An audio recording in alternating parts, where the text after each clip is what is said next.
principal inimigo de qualquer bailarina adulta. Vamos falar sobre isso?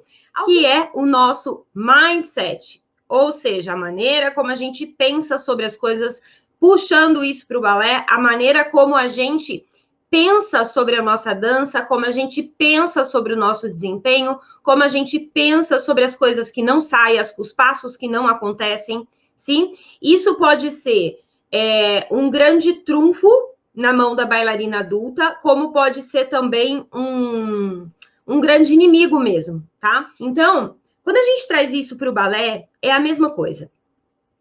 Você pode chegar numa aula e o professor ir lá e te corrigir. Deixa eu ver aqui, ó. Vou pegar a Tati, certo?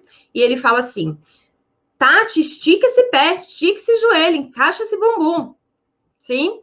Aí ele vira para Fernanda Vargas, ok? Tô pegando vocês aqui. Ele vira para Fernanda Vargas e fala, Fernanda, sobe a cabeça. E aí ele vira para mim, olha para mim e não fala absolutamente nada. E nós três sairemos da aula, ok? Saímos da aula, alguém vira e fala, e aí, como foi a aula?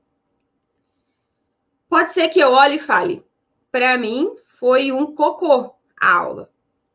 Pode ser que a Fernanda vire e fale, para mim foi muito boa a aula. Pode ser que a Tati vire e fale, para mim foi um cocô a aula. Sim? Por quê? Tem bailarinas que gostam muito de receber correções, ok? Tem bailarinas que não gostam tanto, que se sentem expostas, são mais tímidas. Então, imagina se a Tati não gosta de receber correções, e aí o professor corrige, estica o pé, estica o joelho, encaixa o xixi. Fez 3 correções nela na frente de todo mundo olhou o que ela estava fazendo e tal, e aí ela não se sente bem com aquilo. Tem outras pessoas que gostam de receber correções, por exemplo, eu, Mari. E aí, eu saio da aula sem nenhuma correção do meu professor. E aí, eu acho que eu fui um 0 à esquerda na aula, porque ele nem conseguiu me aplicar a correção, de tão ruim que eu tava. E tem outras que levam de boa. Ah, recebi uma correção, mas para mim foi tudo bem.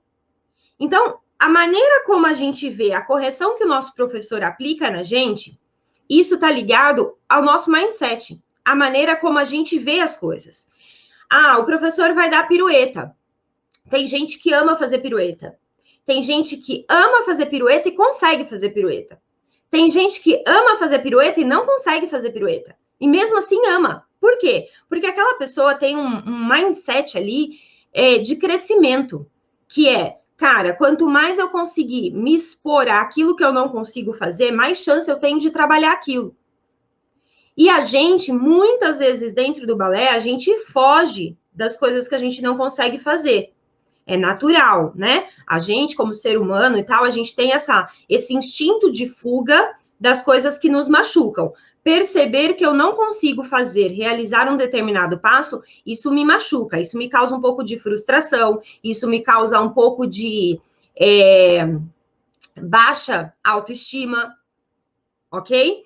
Então, primeiro ponto que a gente precisa entender: mindset não é balela. Essa é a primeira coisa. Você pode fazer 50 aulas na semana. Se você não tiver isso aqui para realmente conseguir captar o que tem de melhor em cada uma dessas aulas, de nada vai adiantar. E essa maneira como a gente pensa, ela molda as nossas ações. Eu preciso ter muita consciência disso. Por quê? Quando eu viro e falo alguma coisa do tipo, eu olho lá meu professor aplicando correção, e eu falo, meu, que saco. Ele vem de novo, falar a mesma coisa para mim de novo. Ou, ai, lógico que ele tá me corrigindo, eu sou toda torta mesmo. Quando eu falo para mim mesma que eu sou toda torta, eu tô mandando uma informação pro meu cérebro que não importa o que eu faça, não importa o que eu faça nessa vida, eu vou continuar sendo torta, porque eu sou torta. Eu não disse eu estou torta. Percebe que são coisas diferentes? Eu posso estar num arabesque, olhar meu arabesque no espelho e falar, opa, eu estou torta. Deixa eu consertar esse negócio. Como eu posso olhar para mim dançando, ver um vídeo ou me ver no espelho e falar, cara, não sei por que eu insisto nisso, porque eu sou toda torta. Então, a gente precisa tomar muito cuidado com isso, porque isso molda a minha ação. Se eu sou toda torta, eu não vou fazer nada para mudar isso. Sim? Então, a gente precisa se alimentar de pensamentos, de conceitos, de ideias, tomar cuidado com o que a gente pensa, com o que a gente fala sobre a nossa dança, sobre a gente mesmo, porque isso vai moldar as minhas ações. Eu não vou me dedicar na aula como eu poderia e deveria, sim, se eu acredito que eu sou torta. Eu não vou querer encarar aquele passo que eu tenho muita dificuldade para fazer. Sim, então tudo isso vai limitando as nossas ações para a gente evoluir dentro de sala de aula. E aí a gente entra nos sintomas, né? Que eu falei no começo da live. Quando a gente começa a comparar o nosso desempenho com o desempenho de uma outra pessoa, né? Que é a tal da síndrome de comparar laranja com banana, tá? Quem tá aí primeira vez na live, fica calma, fica calmo, que em breve vocês vão entender melhor sobre isso, tá bom? Mas aqui no Balé Online, a gente tem esse conceito de que comparação é só você com você mesma. Eu posso e devo me comparar. Qual é a altura que a minha perna estava ontem, qual é a altura que ela está hoje, qual é a altura que eu quero que ela esteja amanhã. Agora, o que eu não posso é, poxa, a Júlia tem a perna na altura de acima de 90 graus e eu 45 graus no máximo. E aí eu começar a me comparar com ela, isso só faz baixar a minha autoestima, só faz eu ficar alimentando um sentimento de frustração, de incapacidade, e isso detona o meu mindset, a maneira como eu penso sobre a minha dança, sobre as minhas capacidades. Sim? Isso. Então, quando é que a gente acaba se sentindo frustrada na dança? Quando a nossa expectativa é mais alta do que a nossa realidade. Então, eu tenho a expectativa que minha perna esteja aqui, sim. Aí eu vou lá, faço força no meu développé, coloco a perna lá em cima, e aí eu olho o vídeo ou a foto, ou olho no espelho, eu me vejo. E quando eu me vejo, eu tava com a impressão de que ela estava aqui, mas na verdade ela estava aqui. E aí eu tenho aquela sensação de que não adianta, não importa o que eu faça, essa perna não vai subir.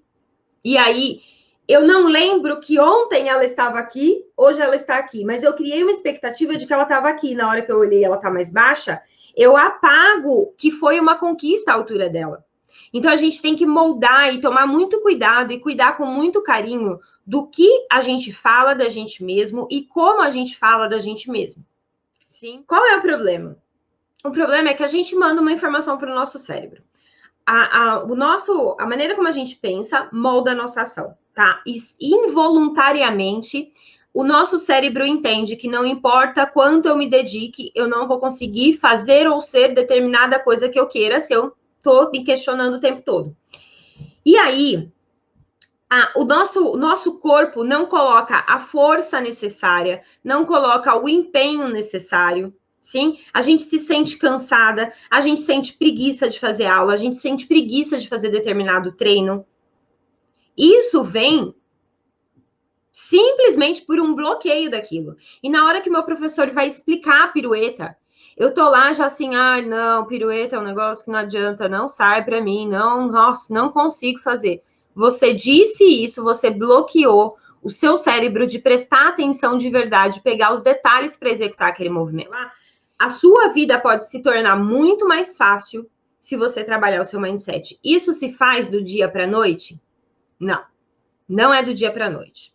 O que eu quero falar para vocês é que mindset, ele não é balela. Ele é um negócio muito louco que acontece dentro da nossa cabeça e que se a gente trabalhar de maneira correta, a gente consegue transformar um mindset totalmente autodestrutivo em algo muito construtivo que nos empurra a ir cada vez mais além. Show? Vamos lá. O que você não deve fazer? Não faça isso, tá?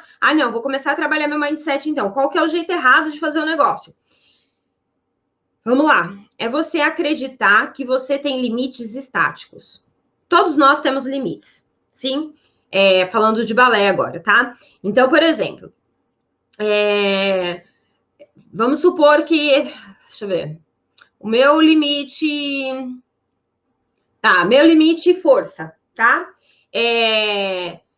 Cara, para mim é muito difícil, eu, Mari, tá? É muito difícil eu conseguir fazer movimentos repetitivos com a minha perna direita no chão, ok? Porque eu tenho uma lesão de panturrilha, né? Eu tive uma ruptura, então é muito difícil eu conseguir fazer. Então, vamos supor que eu vou fazer lá 32 relevés. Com a perna direita, é muito difícil para eu fazer. Eu poderia virar e falar assim, eu não consigo fazer 32 relevés com a perna direita. Quando eu falo eu não consigo, meu corpo vai fazer o quê? Não vai nem tentar. Agora, quando eu falo é muito difícil, meu corpo faz o quê? Ele redobra a atenção. Ele redobra a atenção e a concentração e a contração muscular para que eu consiga fazer aquilo, porque ele sabe que é muito difícil. Percebe? A questão não é a gente... Eu nunca mais vou falar não consigo. E aí eu vou começar a mentir para o meu cérebro. Eu consigo. Gente, cérebro também não é bobo, né? Ele sabe quando a gente está mentindo. Agora, quando eu começo a trocar um pouco as palavras, a gente começa o nosso cérebro começa a perceber as coisas de um jeito diferente e a nossa ação perante aquele passo vai ser de um jeito diferente. E aí, quando eu entendo que eu tenho um limite na minha panturrilha, que não torna fácil eu fazer determinados movimentos, eu posso me agarrar a esse limite, falar, esquece, nossa, o professor deu 32 relevés ali, esquece, esse eu não vou fazer, encostei na barra, e esse eu não vou fazer. Qual é o grande problema disso? Eu pego o meu limite e coloco ele como um limite estático. Daqui, nada muda. Só que limite é um murozinho, sabe um murozinho? Que conforme a gente vai chegando perto desse muro, ele anda um pouquinho para lá. Tô chegando perto desse muro, ele anda um pouquinho para lá. Isso é limite. O limite, ele não é estático. A gente consegue ir fazendo o nosso limite e aumentando. Só que ele não vai, eu chego perto do muro e ele vai para lá. Não, ele vai de pouquinho em pouquinho. Quando você começa a ganhar flexibilidade, você começa a trabalhar alongamento para ganhar flexibilidade, você tem um limite da flexibilidade. E aí você começa a fazer os exercícios, esse limite aumenta um pouquinho. Aí você chega perto dele, tô no limite, faz exercício, ele aumenta um pouquinho. Então, nada é estático. Eu cheguei em dupla pirueta, não sai disso. Se você fizer o treino adequado, vai sair disso. Agora, se eu entendo que aquilo é um limite estático, nada muda, eu vou mandar o mindset errado para aquele determinado movimento. Então, eu preciso ter em mente que limite, ele é mutável. Se eu acredito que ele é estável, eu vou me sabotar. E aí, se eu posso deixar uma frase aqui para vocês hoje, tem uma frase que eu gosto muito, que fala assim: não se sabote, se supere. Show? Não se sabote, se supere. Essa é a frase mais fantástica que a gente pode usar para o nosso mindset. Toda vez que eu percebo que eu estou me sabotando, estou me colocando no lugar de vítima, eu não consigo. Gente, quem não consegue, não consegue, pode fazer nada. O que pode fazer quem não consegue? Nada. É vítima, sim? Não, na hora que eu me coloco como protagonista da minha dança, eu tenho controle sobre ela.